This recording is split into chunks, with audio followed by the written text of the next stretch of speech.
Hello दोस्तों, स्वागत है आप लोगों का हमारे यूट्यूब चैनल महान सर में। और दोस्तों, आज हम पढ़ेंगे योजना आयोग के बारे में। और योजना आयोग के बारे में तो पढ़ेंगे ही पढ़ेंगे। और ये योजना आयोग क्यों पढ़ेंगे? क्योंकि हमको पढ़ना है पंचवर्षीय योजना।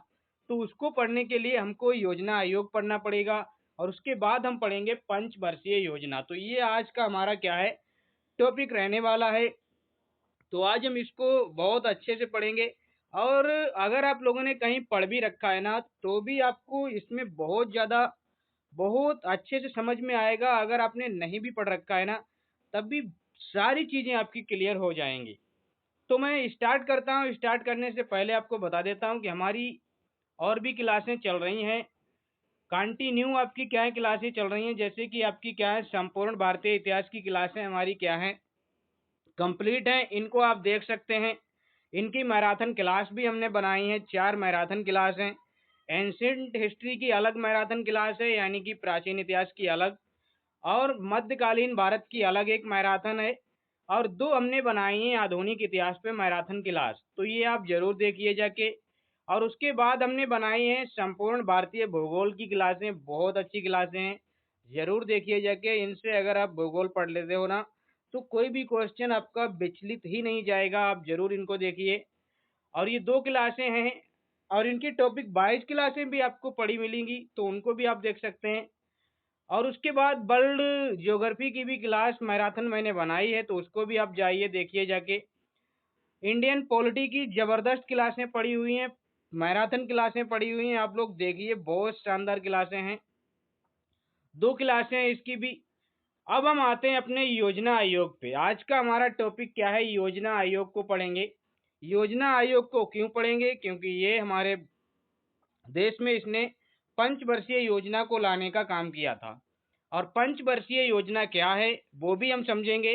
पंचवर्षीय योजना कैसे आई, कहाँ से आई, ये सारी चीजें समझेंगे। तो आगे बढ़ते हैं इसको पढ़ने से पहले, क्योंकि ये एक क्या है, ये आपका एक थंबनेल है। आगे की कहानी आपको आगे ही मिलेगी। बढ़ते हैं अपने टॉपिक पे। क्या हमको पढ़ना है? पंचवर्षीय योजना। हमको पढ़ना है पंचवर्षीय योजना। और इसको पढ़ने के लिए हमको क्या पढ़ना पड़ेगा? प्लानिंग कमीशन को भी पढ़ना पड़ेगा। क्योंकि प्लानिंग कमीशन ही वो कमीशन है, वो आयोग है जो पंचवर्षीय योजना को आगे लेके आएगा। तो देखिए, पंचवर्षीय योजना जो भारत में आई थी, वो क्यों आई थी? देखिए, वो आज़ादी के बाद यानी 1947 में हमारा देश जब आज़ाद होता है, तो आज़ादी के बाद भारत के सामने बहुत सारी चुनौतियां थीं, बहुत सारी समस्याएं थीं, बहुत सारी अलग-अलग तरीके की डिफ़िकल्टीज़ थीं, इकोनॉमिक डिफ़िकल्टीज़, सामाजिक, हर तरह की प्रॉब्लम भारत के सामने थी, बड़ी चुनौतियां थीं, जिनमें आपके सामने कुछ चुनिंदा मैं लेके आया हूं। जैसे गरीबी की समस्या भारत के सामने थी, बड़ी भारी चुनौती थी। कैसे इसको मिटाया जाए, कैसे इसको कम किया जाए। भुखमरी, लोग अभी आज़ाद ही हुए थे अंग्रेजों से, तो अंग्रेज सारा ही कुछ लूट के ले चले गए थे। देश में कुछ नहीं बचा था खाने को। सारा का सारा जो व्यवस्था थी वो ठप हो गई थी। तो बहुत एक ऐसी कंडीशन में थे हम कि हमको वहाँ से सोचना बड़ा ही मुश्किल हो जाता है। जैसे कि आप अभी प्रिपरेशन में हो और आप कई एक बार फेल हो रहे हो, ऐसी स्थिति आ जाए कि अब आपका ना तो स्टडी पे मन लग रहा हो, ना ही किसी काम में मन लग रहा हो। और तब आप ऐसी स्थिति में होते हो कि अब क्या करें, सारी समस्याएं आपके सामने होती हैं। फिर भुखमरी, गरीबी, स्वास्थ्य लेके हर एक समस्या, परिवार, सारी समस्याएं जब आपके पास होती हैं, तब आप बहुत बड़ी डिफिकल्टीज में होते हो। और वही समस्या हमारे देश के सामने उस टाइम पे थी। क्या समस्या थी? गरीबी की थी, भुखमरी की थी। निरक्षरता को कैसे कम किया जाए, क्योंकि लोग अनपढ़ थे, लोग बाग पढ़े लिखे नहीं थे। शिक्षा को कैसे आगे लिया जाए, शिक्षा के लिए क्या क्या आयाम जोड़े जाएं, क्या क्या स्टेप्स उठाए जाएं, स्वास्थ्य के लिए क्या टेक्निक, क्या योजना, क्या प्लानिंग की जाए। अब संरचनात्मक विकास जो था वो बहुत लो लेवल का, बहुत उसमें क्या था, कमी थी। उसको कैसे डेवलपमेंट किया जाए, सड़कें, स्वास्थ्य के लिए हॉस्पिटल, कॉलेज, ये सारी व्यवस्थाएं करना, ट्रेन, ये सब कुछ अब संरचना में आता है। इनको कैसे मतलब डेवलप किया जाए, ये भारत के लिए एक बड़ी चुनौतियां थी। और इन सबका ही विकास करना था, इसीलिए हमको एक योजना लानी पड़ी थी, जिसको हमने पंचवर्षीय योजना बोला था। अब इस पंचवर्षीय योजना में हो क्या रहा था, क्या करने का था, ये सब चीजें क्यों थी? हमको आर्थिक नियोजन करना था, मतलब अपना प्लान करना था कि हमको अपनी इकोनॉमी को कैसे चलाना है, कैसे चीज़ों को मैनेज करना है, क्योंकि हमारे पास अभी है तो कुछ नहीं, तो हम कैसे कैसे स्टेप्स उठाएं कि हमको क्या है एक बेहतर भारत बना पाएं। तो देखिए आर्थिक नियोजन लाया जाता है। आर्थिक नियोजन इसको क्या बोलते हैं, आर्थिक नियोजन क्या बोलते हैं? आर्थिक नियोजन बोले तो इकोनॉमिक प्लानिंग, इसको हम बोलते हैं इकोनॉमिक प्लानिंग। इसका क्या मतलब होता है उसको समझ लेते हैं। इसका मतलब होता है उपलब्ध, मतलब जैसे कि आर्थिक नियोजन कैसे करोगे, जैसे कि आपके पास कुछ पैसे हैं, कुछ मान लिया 10,000 रुपए हैं। अब आप उनको कैसे मैनेज करोगे? आपको पता है कि हमको 1 महीने के अंदर ये चीज करनी है। तो आप वो जो 10,000 रुपए हैं उनके हिसाब से आप अपना टाइम, आपको पता है 1 महीना है आपके पास, तो आप उनको किस तरह से यूटिलाइज करोगे, किस ढंग से यूटिलाइज करोगे, कितने सर्वोत्तम तरीके से आप यूटिलाइज करोगे कि आप अपने लक्ष्यों को प्राप्त कर पाएं। तो यही हमारे आर्थिक नियोजन में भी होता है कि आर्थिक नियोजन क्या कहलाता है? उपलब्ध संसाधनों, जो भी हमारे पास मौजूद हैं, संसाधन हैं, जो भी रिसोर्सेस हैं, उनका सर्वोत्तम प्रयोग करके एक निश्चित समय में पूर्ण परिभाषित लक्ष्यों को प्राप्त करने की प्रक्रिया आर्थिक नियोजन कहलाती है। मतलब क्या हुआ? जो भी हमारे पास रिसोर्स हैं, उनसे हमें एक लिमिटेड टाइम में अपने लक्ष्यों को प्राप्त करना है। ऐसे लक्ष्य जो हमने पहले से डिसाइड किए हैं, पहले से हमने परिभाषित कर रखे हैं, उनको प्राप्त करना आर्थिक नियोजन कहलाता है। अब आर्थिक नियोजन ये जो आया था ना, ये जो आर्थिक नियोजन, देखिए चाहे आप पंचवर्षीय योजना कहिए चाहे आर्थिक नियोजन, एक ही बात कहते हैं हम उसको, क्योंकि आर्थिक नियोजन ही पंचवर्षीय योजना के अंतर्गत आया था। अब आर्थिक नियोजन जो इकोनॉमिक प्लानिंग है ना, ये सबसे पहले किसने लाया था?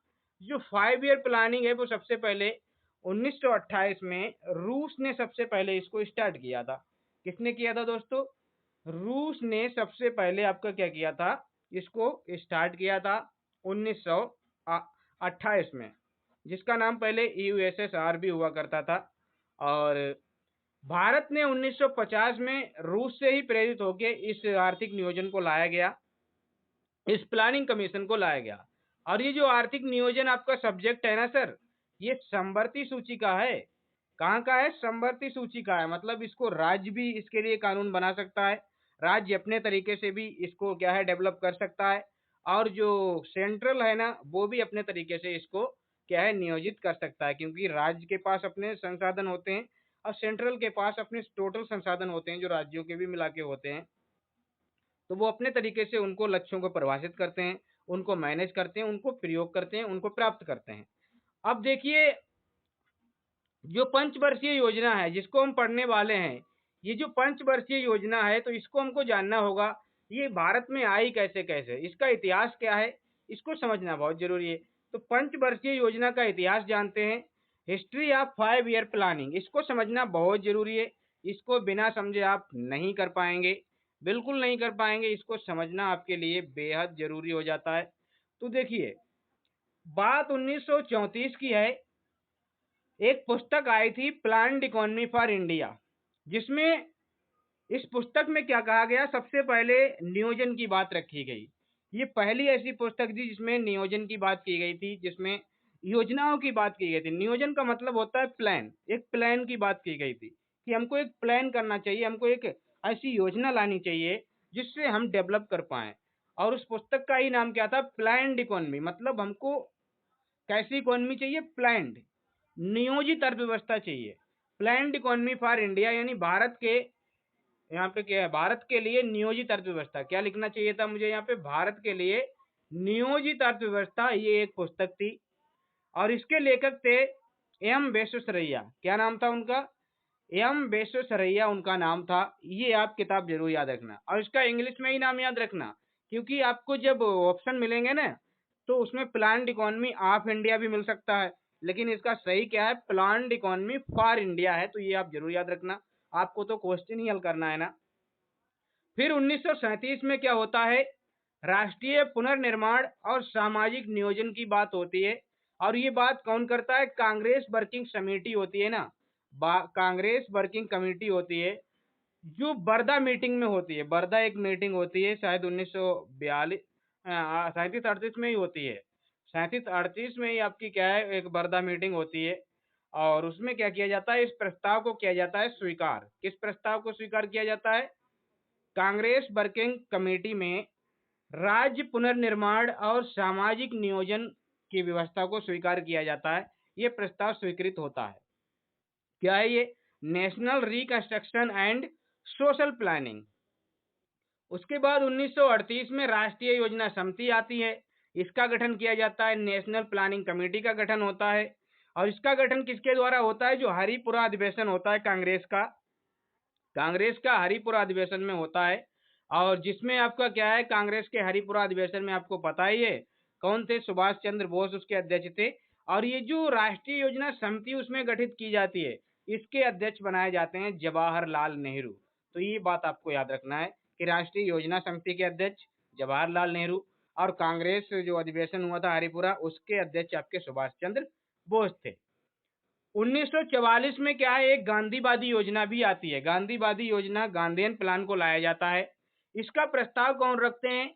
एक व्यक्ति होते हैं श्री मन्ना नारायण, जो कि बड़े ही गांधीवादी विचारधारा के एक व्यक्ति थे। गांधीवादी विचारधारा से बहुत प्रभावित थे।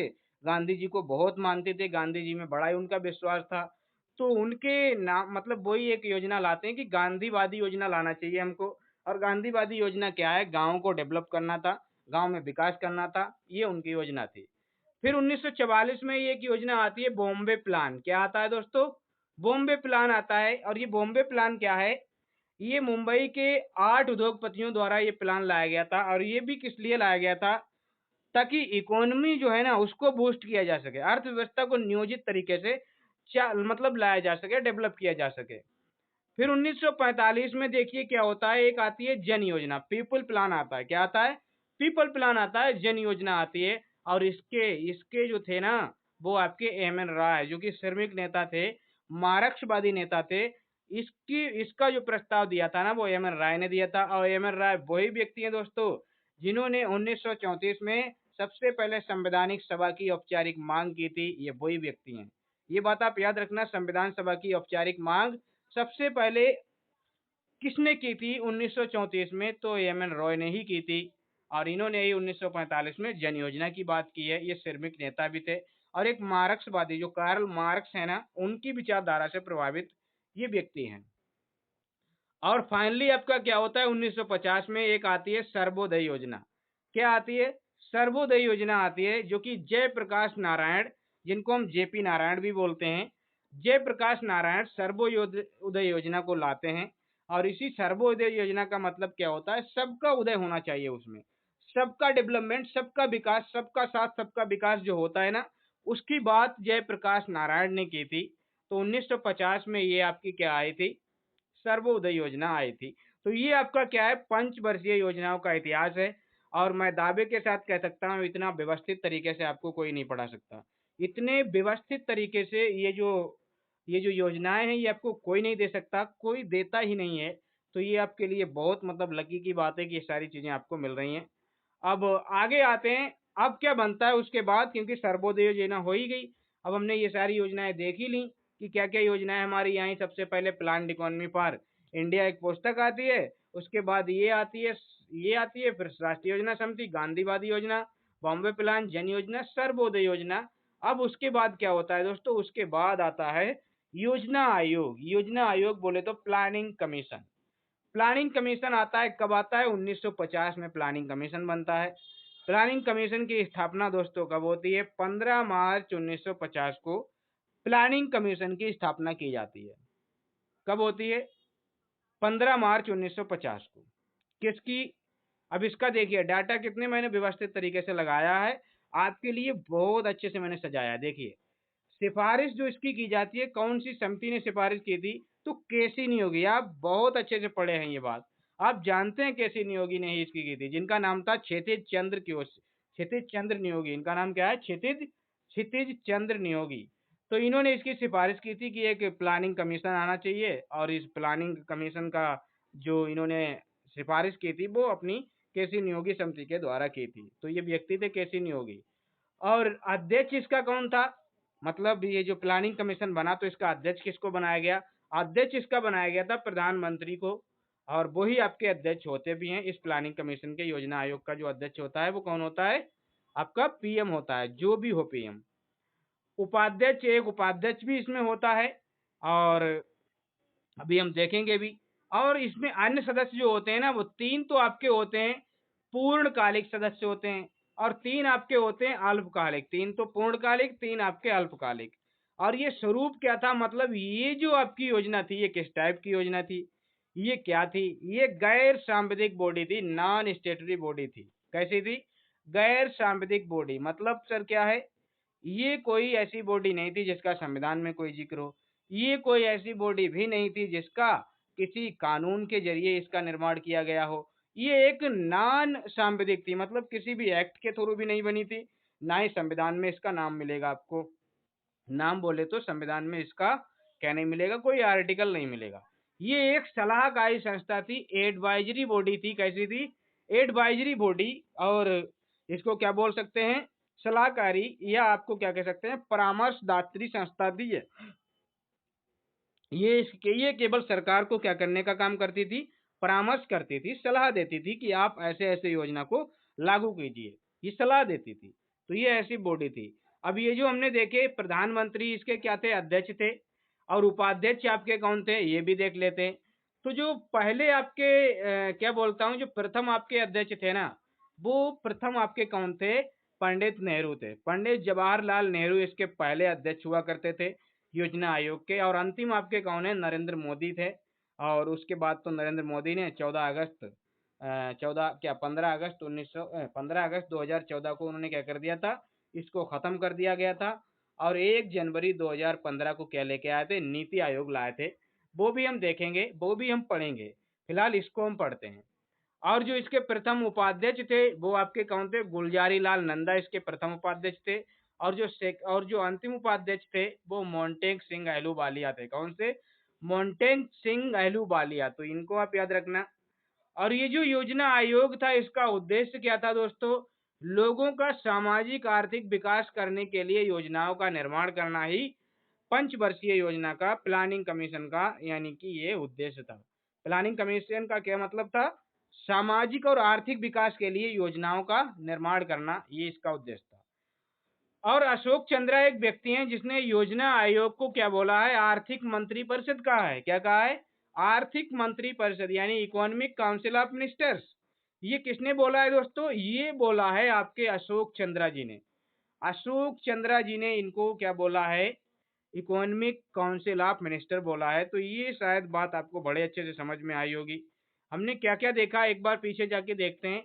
हमने पंचवर्षीय योजना के बारे में देखा, भारत की स्थिति के बारे में समझा, भुखमरी, गरीबी जैसी समस्याओं को देखा, नियोजन को समझा, आर्थिक नियोजन को किसने लागू की थी, भारत ने कहाँ से ली, किस विषय का है, और ये हमने इतिहास को समझा। और अभी हमने क्या समझा? योजना जो आयोग है, उसकी स्थापना, उसके अध्यक्ष, उसके सदस्य, उसका स्वरूप क्या है, ये हमने इसको समझा। अब आगे बढ़ते हैं, और आगे बढ़ते हैं तो हमको क्या है? राष्ट्रीय विकास परिषद। इसके बाद क्या आती है?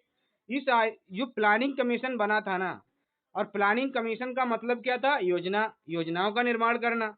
अब योजनाओं का निर्माण तो हो गया, उनको अंतिम रूप देने के लिए, उनको फाइनल किक देने के लिए, जो फाइनल एक क्या बोलते हैं, पुशअप देने के लिए जो काम किया ना, वो आपका राष्ट्रीय विकास परिषद ने किया। और ये राष्ट्रीय विकास परिषद यानी नेशनल डेवलपमेंट काउंसिल आपकी कब आई? ये 1952 में आई थी। नेशनल डेवलपमेंट काउंसिल कब आई थी दोस्तों? 1952 में आई थी राष्ट्रीय विकास परिषद।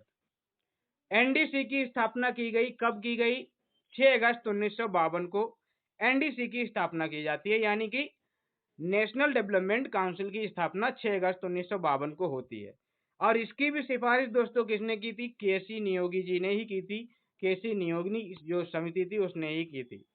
और इसके जो पदेन अध्यक्ष होते हैं, इसके मतलब ये पदेन अध्यक्ष बोले तो जो भी प्रधानमंत्री बनेगा वो इसका क्या होगा? अध्यक्ष होता ही है। और वही अध्यक्ष आपका किसका था? योजना आयोग का भी अध्यक्ष था। तो पदेन अध्यक्ष इसके कौन होते हैं? पीएम। और इसका मुख्य कार्य क्या था दोस्तों? राष्ट्रीय विकास जो परिषद थी, इसका मुख्य कार्य क्या था? योजनाओं को अंतिम रूप प्रदान करना। क्या? योजनाओं को अंतिम रूप प्रदान करना और योजना निर्माण में राज्यों की भूमिका को बताना। तो ये काम था इसका, किसका? राष्ट्रीय विकास परिषद का। शायद आज की क्लास आपको बहुत अच्छी समझ में आई होगी। अब कल की क्लास में हम क्या पढ़ेंगे? कल की क्लास में हम पढ़ेंगे ये योजनाओं के बारे में पढ़ेंगे, पंचवर्षीय योजनाओं के बारे में हम पढ़ेंगे, 5 ईयर प्लानिंग के बारे में हम पढ़ेंगे, उनका कार्यकाल कितना रहता था, एक-एक योजना को पढ़ेंगे। ये देखिए मैंने बड़े अच्छे से सजा रखी हैं और बहुत अच्छे से मैंने आपको ये डिज़ाइन करके लगा ल मतलब लाया हूँ। तो कल की क्लास में हम ये पढ़ेंगे, तो आज की क्लास आप लोगों को कैसी लगी ये बताइएगा। छोटी क्लास थी, क्योंकि आज की क्लास में मैं सिर्फ़ ये बताना चाहता था कि योजना आयोग क्या था, योजना आयोग का इतिहास क्या था, पंचवर्षीय योजनाओं का इतिहास क्या था, आर्थिक नियोजन क्या था, यही बताने का आज मकसद था। कल की क्लास में हम शायद इसको कंप्लीट कर लेंगे पूरा। वैसे तो मैंने इसको जो पढ़ा है ना वो 7 क्लासें कल मैंने इसकी देखी, 7 क्लासें, और 7 क्लासों में मतलब इसमें बहुत कुछ है, लेकिन फिर भी बहुत कुछ नहीं था। फिर मैंने इसको अलग से देखा अपने सोर्स पे, तो उसको ऐड करूँगा तो बहुत अच्छे से आपको इसको समझाऊँगा। तो अगर आप चैनल पे नए हैं तो सब्सक्राइब तो कर ही लें और इस ग्रुप को जॉइन कर लें टेलीग्राम को, जिससे आपको इसकी पीडीएफ मिलती रहेगी और आप इसका रिवीजन भी अच्छे से कर पाएँगे। तो फिर हम मिलते हैं दोस्तों नेक्स्ट वीडियो में, तब तक के लिए दोस्तों क्या है, धन्यवाद।